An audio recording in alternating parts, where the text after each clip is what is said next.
coexist and thrive today? Fellow Toastmasters and dear guests, a very good morning. Think about it.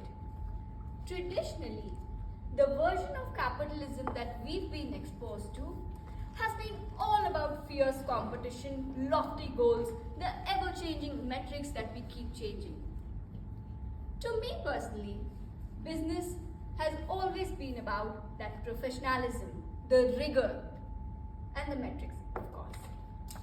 This is far removed and furthest away than anything could be from empathy, which is our ability to recognize others' emotions, understand and act as if we were in their shoes. But lately, I have developed a superpower. I'm able to recognize the emotional highs and lows that people reach even when I am in a business interaction with them. I'll quote an example. Very recently, I was talking to a potential vendor whom I wanted to engage for a research work with the firm I'm part of. And as I was talking to him on a video call over Zoom, as you can imagine, he talked me through the details of his services and products and offer. And then, as we were talking about pricing, at the 11th hour, he suddenly snapped and shared a very significant discount to the deal. He said, Neha, this deal is very important to us. We are willing to make this investment. We can offer you more than $5,000 to $10,000 in discount. Oh, behold. That was a huge amount. And you know what? I immediately sensed the stress underlying what he was speaking. His face had turned all red. His eyes were watery.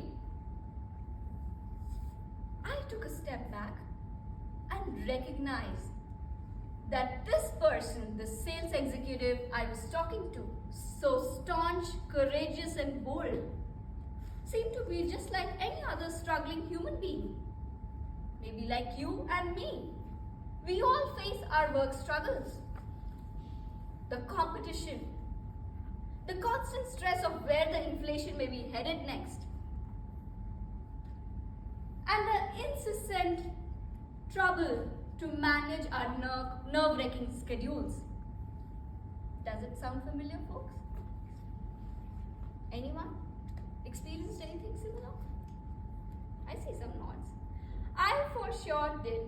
And so this got me thinking. I wanted to explore this deeper. But there was one part of me who said, look Neha, this is a business interaction. He's here to sell his products and services and I'm here to buy. If this works out for you, just get it done. Otherwise, just leave. Let's move on. But then there was another part of me, and that wanted to not lose this opportunity to explore this topic a little deeper. I could witness this constant struggle between my logical mind and my emotional heart. And that's when I decided to give my emotional heart a chance and dive a little deeper about this whole topic. And I researched and researched. We have internet, we have Google, we even have ChatGPTs today, right? So I read a lot about this topic. And lo and behold, the conclusion wasn't very frightening. It was in fact heartening to see and recognize that there's been umpteen amount of research that the ability to understand someone's emotions or recognize one's state of mind can actually be a huge business asset in the context that you are operating in. And that's when I went back to this whole example with this vendor and recognized how being sensitive to his reactions meant I had a better sense of the market, the products that we can get on offer, and more importantly, the pricing and discounts that can come out of that. Maybe with some reasonable approximation. Even if I went to a different vendor, I'm sure I couldn't command a lot more discounts than I already saw.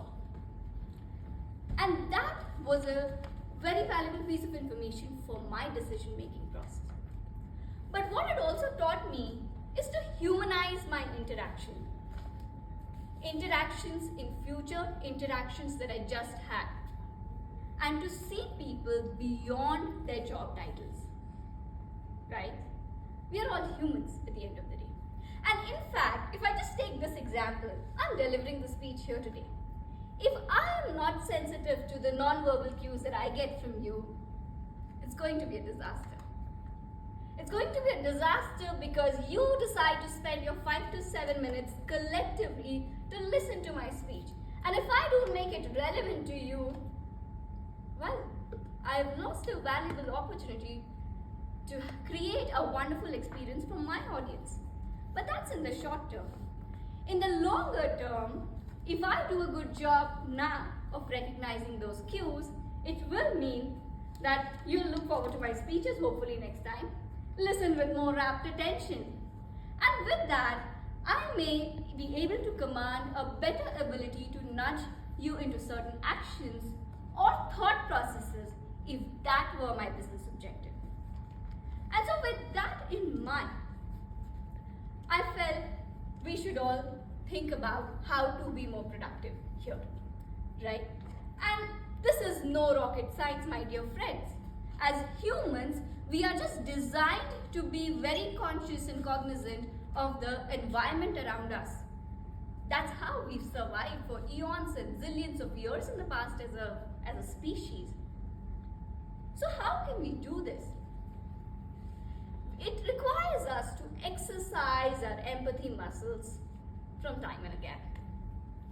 The more you do, the more often it will be effective and it will become almost second nature to you, leading to a richer and more fulfilling personal as well as professional life.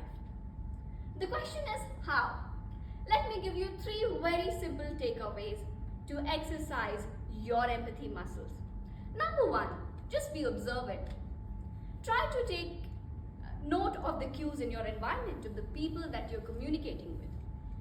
Number 2, take note of that in the context of the conversation you're having. Anything without context can lead to disaster, folks. So just make sure the context is visible. And number 3, just try and reflect and understand the place that the other person is coming from.